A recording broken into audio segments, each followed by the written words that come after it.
Hello, hello, hello, hello, humanity. Long time. I know that seems to be my phrase entering almost every slide. I'm behind once again. I hope all has been well with you guys. I've been working on quite a few recipes as of late. I've been listening to other people, and there's so many outstanding recipes out there. Um, a lot of our challenge is though the recipes are so outstanding and they're so aesthetically pleasing. Those of us that are in the struggle, coming out of the struggle, just been in the struggle too long, we're constantly looking for variety, looking for nutrition, and most importantly, looking for results. And I try to find recipes that I can alter a little bit, tweak a little bit, add a little bit of extra nutrition, take a little bit of this out, take a little bit of that out. So with this veggie meatball, veggie meatloaf recipe, it's fully loaded, and when I say fully loaded, all I mean is that on the top of it, I've added chopped tomatoes, chopped, small pieces of pepper jack cheese. But this meatloaf, it really did. It came out good. As a matter of fact, I did one in a loaf pan, and then I did another in. Remember, I told you about the two little small. Two little small loaf pans that I got for basically little of nothing. And so I made a small miniature one, and then I made just the regular loaf pan. And so what I did was, all I did was I took a cup of oat flour, and remember we talked about that. If you don't have any oat flour, don't stress, humanity. Just get you some oats, put it in the put it in your blender, put it in your Ninja, for maybe and blend it for maybe about a minute, and then you'll get the flour. And so I put a cup of oat flour. I don't even know if I want to say a cup, because maybe you're not making two meatloaf. So if you're doing a miniature, or you're doing a small loaf pan, just try half a cup of the oat flour as opposed to a whole cup. And then I used maybe about 3 tablespoons of mushrooms, just chopped up.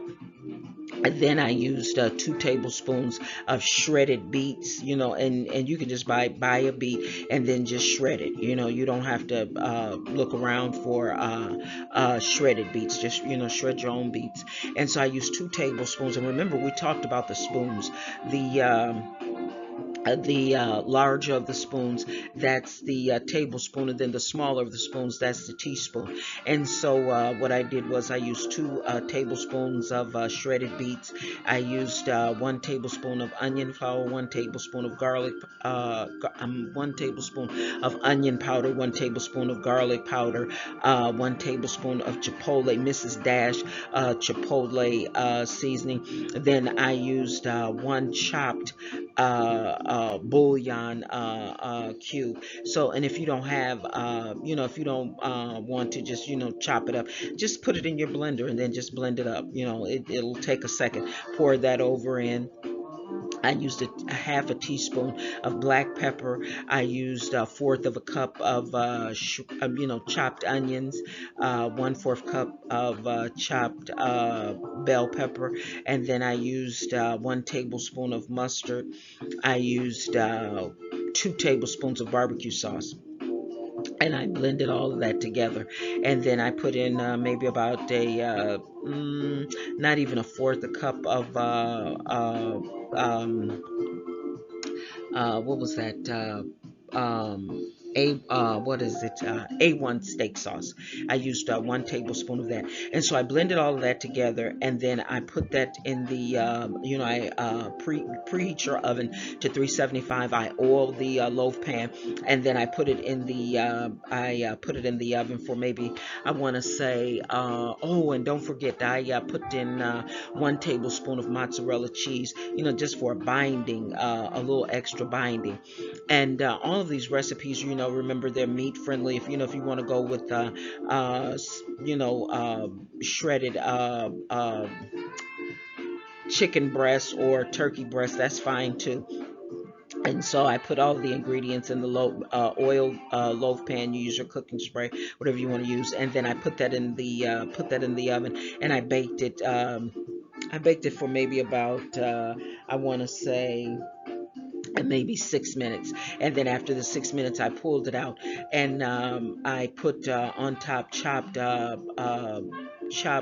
tomatoes, and then I put in maybe about 2 tablespoons of crumbled uh, 2 tablespoons of crumbled pepper jack cheese. I put that right on top, and then I put about 4 tablespoons of barbecue sauce on the top of that. And then I put it back in the oven and I let it bake for maybe about another 12 minutes.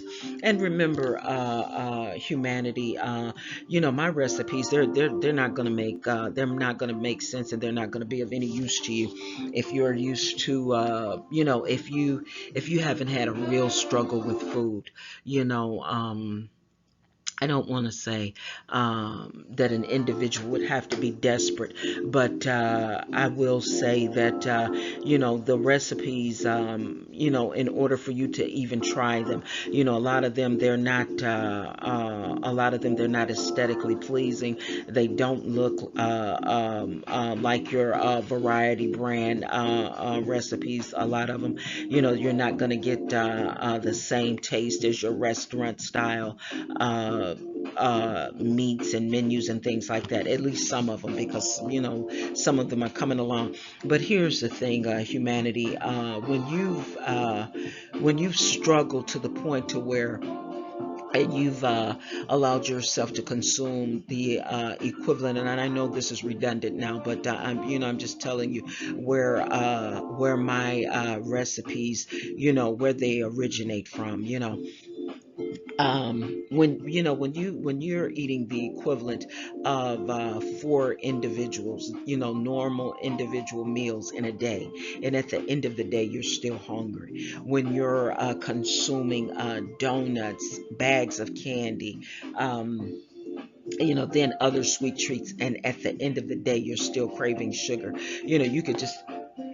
You can just imagine, things have really gotten serious. And so with this new eating lifestyle, it changed my mentality, and I started seeing results, tiny results, but nevertheless. And I'm really not interested in. I've reiterated that over and over and over again. I'm not really interested in things that maybe they're popular, maybe they just look really appeasing to the eye, and yet I'm still in the same struggle.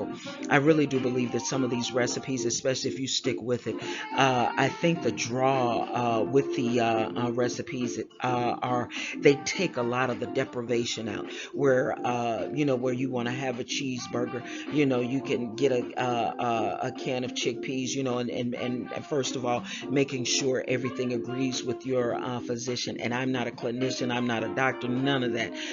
Just I'm just an individual that had a severe struggle, and I'm still, in the struggle. I still have my reckless days, and I still have a long way to go. But when I tell you, humanity, this eating lifestyle, it really helped. A simple thing like this meatloaf. There's so many of us that we're no longer in. It's no longer a struggle. Just, oh, I want to get into this. Vanity. I want to get into these slacks. I want to get into this dress. And make no mistake about it. All of us want to look good in our clothes. But here's the thing: there are some of us now where it has really gotten serious. Our health.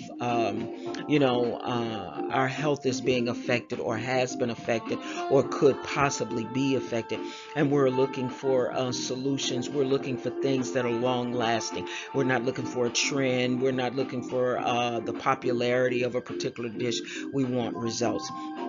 And I really do believe, the breads, the bagels, everything is pretty much effortless. It's affordable, and you get satiety. That's the most important thing, because some of us, we just love food, and a spoonful of this and a spoonful of that, it just really won't help us. So at the end of the day, I'm hoping that this meatloaf recipe, it does well in terms of adding more variety to your eating lifestyle, adding more satiety, the versatility, and it's effortless to prepare. It's affordable, and I want to come back later on tonight, the wee hours of the morning, I guess I should say. Oh, and by the way, the music that you hear in the background, that's not me. That's not mine. That's not mine at all. I have some appetizers and some other things that I want to share with you. Okay, humanity. With that being said, I'll go and then come back and bring you some more. Thank you.